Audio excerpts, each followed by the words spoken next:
सिल्लोड प्रतिनिधी D.27 वांगी खुर्द ता.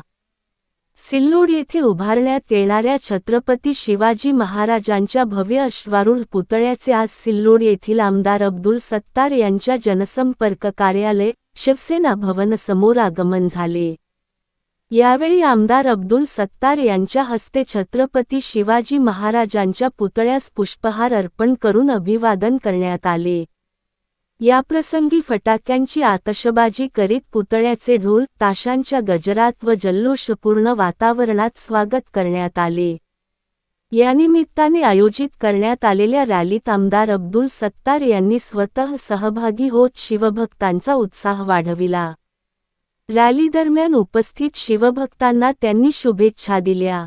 छत्रपती शिवाजी महाराजांचा पराक्रम, शौर्य, स्वराज्याची संकल्पना आणि लोककल्याणाचा विचार हा समाजासाठी सदैव प्रेरणादायी आहे असे स्पष्ट करीत वांगी खुर्द येथे उभारण्यात येणारा हा भव्य अश्वारूढ पुतळा परिसराच्या वैभवात भर घालणारा असून तो शिवभक्तांसाठी प्रेरणास्थान ठरेल असा विश्वास आमदार अब्दुल सत्तार यांनी व्यक्त केला.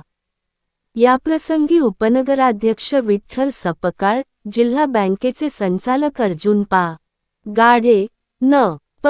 शिवसेना गटनेते सुधाकर पाटील, क्रोबा समितीचे संचालक तथा नगरसेवक नंदकिशोर सहारे, जयराम चिंचपुरे, राजेंद्र ठोंबरे, प्रशांत क्षीरसागर, राजीव गौर, अबादास शिंदे, गणेश पाटील, जगन्नाथ कुदळ, समाधान साळवे, शिवा टोंपे, संतोष खैरनार, फईम पठाण, महेश पाटील तसेच वांगी खुर्दच्या सरपंच कमलबाई कोंडीबा शेळके, उपसरपंच मंजितराव मुरकुटे, संतोष दांडगे, मच्छिंद्र शेळके, कृष्णा मुरकुटे यांच्यासह मोठ्या संख्येने शिवभक्त उपस्थित होते.